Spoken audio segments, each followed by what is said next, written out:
नमस्कार, आप देख रहे हैं सी न्यूज और मैं हूं ज्योति अरोड़ा। आइए नजर डालते हैं इस वक्त के न्यूज बुलेटिन पर। भिंड जिले के उमरी सब स्टेशन पर meter reader Coke Singh Kushwaha के भरोसे पावर हाउस की चाबी। रात को 10 बजे मीडिया की कवरेज टीम ने देखा तो अधिकारी नदारत, लेकिन मीटर रीडर बिजली घर पर तैनात। जब मीटर रीडर से पूछा तो उसने कहा कि वरिष्ठ अधिकारियों ने हमारी ड्यूटी लगाई है। अधिकारियों को मैं कई बार अवगत करा चुका हूं, मगर संतोषजनक कोई जवाब नहीं मिला। जिले के अधिकारी झूठा आश्वासन देते रहते हैं और बड़े हादसे के इंतजार में है विद्युत विभाग। जी, मैं मीटर रीडर हूँ और ऑपरेटर का कार्य करता हूँ। जी, मैं मीटर रीडर का 3 साल से मीटर रीडर ही काम कर रहा, बिल बांटने का काम करता था। मुझे अगले 1 महीने के लिए भी ऑपरेटर किया गया था। इस 1 महीना हो चुका मुझे ऑपरेटर का काम करते करते अभी।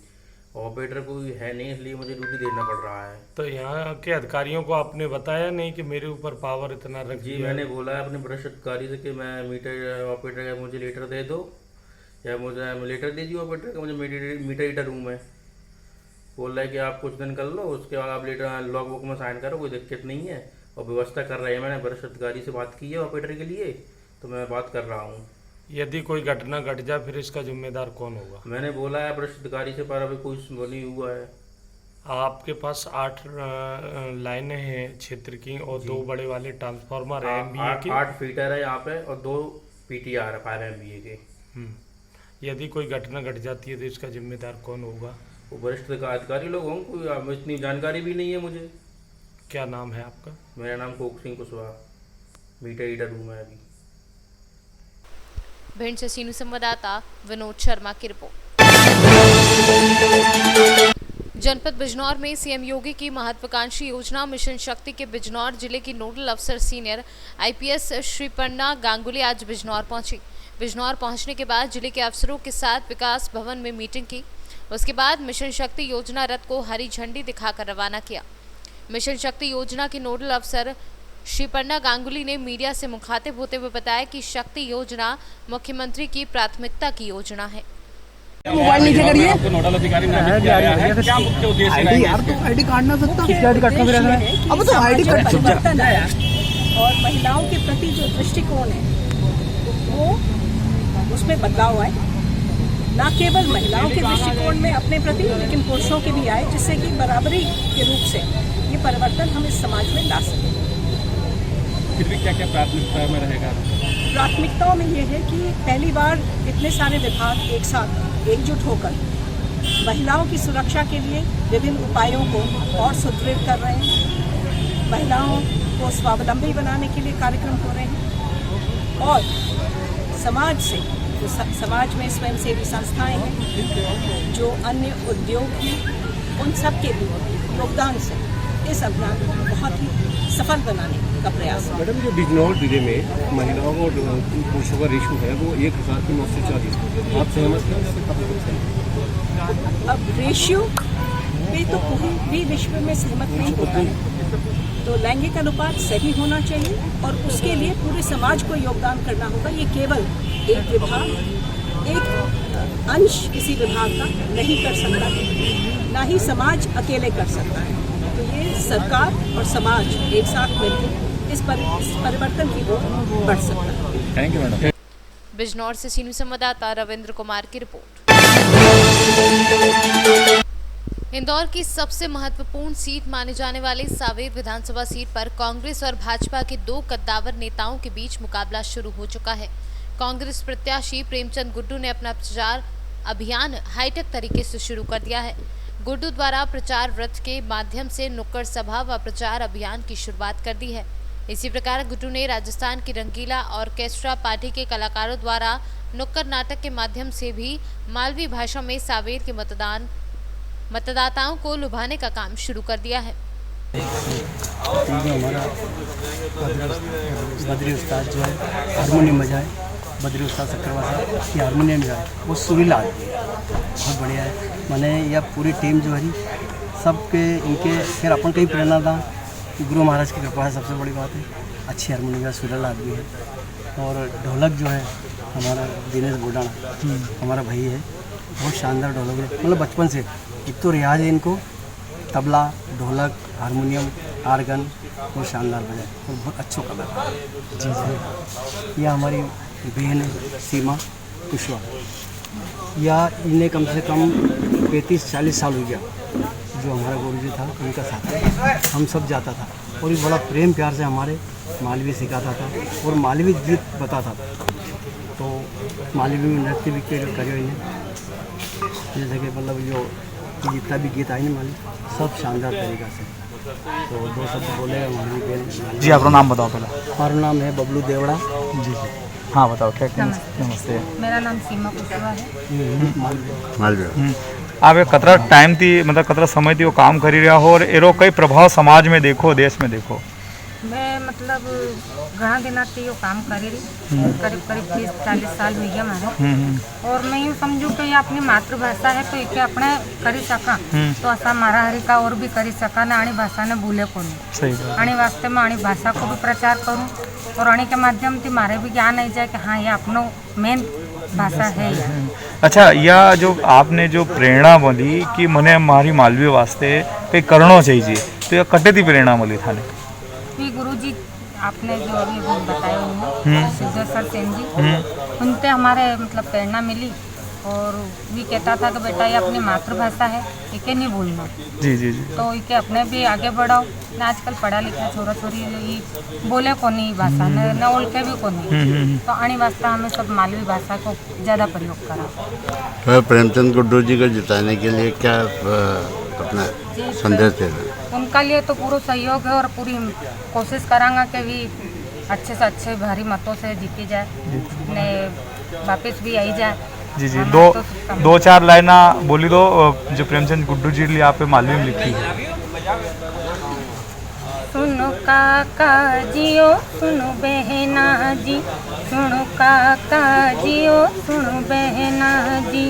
वे गुड्डू चंद प्रेमचंद भैया ने जिता के अपना बोर्ड बचाना, सुनो भैया जियो सुनो काका जी।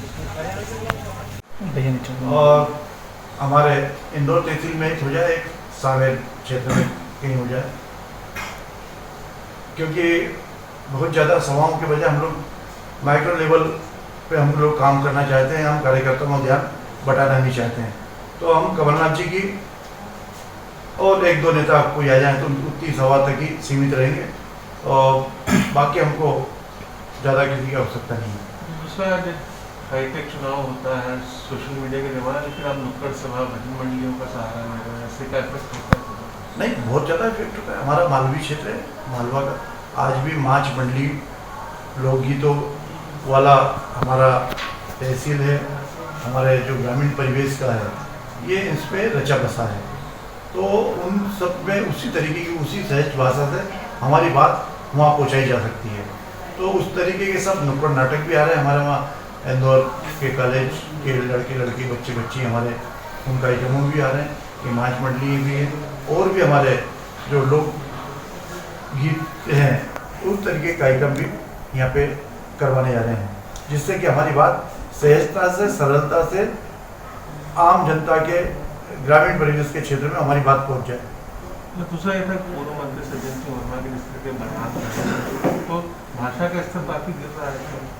अरे सब लोग भी सब कुछ स्तर कहाँ से कहाँ चला गया, कहाँ सज्जन भाई के लिए बोल रहे हो? ये लोग क्या क्या नहीं बोल रहे हैं, कहीं साधु और शैतान की बात करते हैं, कहीं क्या बात करते हैं। ये कोई विषय, आप विकास की बात करो, आपने क्या विकास किया इस बात की बात करो।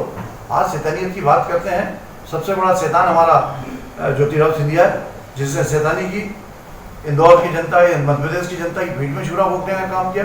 कमलनाथ जी जो मुख्यमंत्री के लिए 5 साल के लिए चुना गया था और किसानों के लिए कर्जा माफ़ी कर रहे थे और कर्जा माफ़ होना था, लेकिन जो इनकी शैतानियत से, तुलसी सिलावट की शैतानियत से ये काम नहीं हो पाया और सरकार गिरा दी गई। तो कहीं भाषाओं में मर्यादा तो इनको भी रखना पड़ेगी। ये मर्यादित रहेंगे तो ये अमर्यादित रहेंगे और हमको ये सोचेंगे कि हम लोग मर्यादा में रहे तो ये काम नहीं चलेगा। भाई ताली दोनों हाथ से बजती है। भाई साहब, लगातार आप लोग आरोप लगा रहे हैं कि प्रशासनिक अधिकारी जो हैं वो बीजेपी के दबाव में काम कर रहे हैं। निगम आयुक्त की तरफ से भी कुछ अधिकारियों को कहा गया था कि कार्रवाई कर हटा दिया गया है, लेकिन वापस ये खुलासा हुआ है कि उन्हें हटाया नहीं गया था।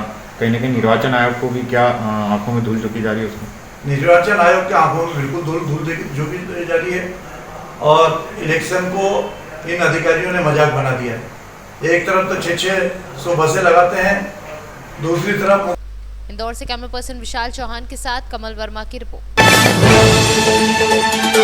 ललितपुर जनपद के नुनावली गांव में किसानों ने की किसान पंचायत का आयोजन, जिसमें सैकड़ों की तादाद में किसानों ने दिखाई भागीदारी।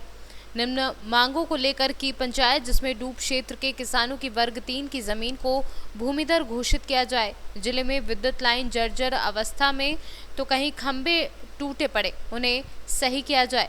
ग्रामीण इलाकों की सड़कों को भी दुरुस्त किया जाए। किस उद्देश्य से आप लोग यहाँ एकत्रित हुए हैं?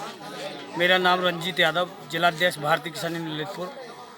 आज ग्राम ननौली के किसानों की समस्याओं को लेकर खेत कल्याण पर एक किसान महापंचायत का आयोजन हम लोगों ने किया है, जिसमें ननौली, नया गांव, बरदई, चौसा, बरखेरा, पिपरिया के सैकड़ों किसानों ने इस महापंचायत में भाग लिया, जिसमें हमारी मांग थी डूब क्षेत्र के किसानों की जीवन 3 की ज़मीन जो छूट गई है उसे भूमिधर घोषित किया जाए और अगर अतिशीघ्र हमारी मांगें पूरी नहीं की जाती हैं तो जितने भी ज़िले के डूब क्षेत्र के किसान हैं उनको लेकर हम लोग जिला मुख्यालय का घेराव करेंगे। और दूसरी समस्या हमारी थी कि पिपरिया से लेकर गांव तक पूरी सड़क खुदी पड़ी है, जिसे अतिशीघ्र निर्माण किया जाए। साथ ही विद्युत विभाग की लाइट की व्यवस्था इस गांव में ठीक तरीके से नहीं है। आपकी पंचायत में ज्ञापन लेने के लिए कोई जिला प्रशासन से अधिकारी आए? हमारी पंचायत में श्रीमान एसडीएम साहब सदर के साथ सीओ साहब हमारा ज्ञापन पत्र क्या आश्वासन दिया उन्होंने? उन्होंने कहा है कि जल्द ही आपकी समस्याओं का समाधान किया जाएगा। जय जवान, जय जवान, जय किसान। ललितपुर से सीनू संवाददाता प्रद्युमन तिवारी की रिपोर्ट। प्रयागराज जिले में क्राइम ब्रांच व घोरपुर थाना प्रभारी के द्वारा किया गया बड़ा खुलासा। पंचायत चुनाव के लिए बन रहे थे असलहे, पुलिस ने रेड कर 2 अभियुक्तों को किया गिरफ्तार। किस तरह का ये फैक्ट्री पकड़ी गई है, कितने लोग पकड़े गए, क्या कार्रवाई? थाना भूतपुर के अंतर्गत एसओजी टीम के द्वारा और थाना पुलिस के द्वारा एक कार्रवाई की गई, जिसमें रेड डालकर एक अवैध शस्त्र बनाने की फैक्ट्री को उसका भंडाफोड़ किया गया है। उसमें से 2 अपराधी पकड़े गए हैं, जिनका नाम सुप्रीम नट और रमेश कुमार है, जिनके विरुद्ध आर्म्स एक्ट की उचित धाराओं में अभियोग पंजीकृत किया गया है। इनके पास से 4 अवैध कट्टे, कई सारे कारतूस व इस तरह की शस्त्र बनाने का सामान जैसे पाइप, सरसी, गड़ासी, ये सब चीज़ें बरामद हुई हैं। इन दोनों को अभी माननीय न्यायालय। सर क्योंकि ये रूरल का है तो वहाँ पे ऐसे कई भी तरह की चीज़ें हैं और आने कुछ दिनों में चुनाव भी है, तो इसके बारे में क्या? आने वाले पंचायत चुनाव को लेकर उत्तर प्रदेश पुलिस द्वारा डीजीपी महोदय के निर्देशन में एक बड़ा अभियान चलाया जा रहा है, जिसमें अवैध शराब, अवैध शस्त्र तथा इस तरह के अन्य 5 बिंदुओं पर कार्यवाही लगातार की जा रही है। और प्रयागराज में भी हम लोगों की लगातार इसी तरह की कार्यवाही चल रही है और आगे भी जारी रहेगी। प्रयागराज से सीनू संवाददाता मंगला प्रसाद पटेल की रिपोर्ट। इस वक्त के न्यूज बुलेटिन में फिलहाल इतना ही। देश और दुनिया की तमाम बड़ी खबरों के लिए आप देखते रहिए सी न्यूज। हर खबर आपके साथ, आपके हाथ।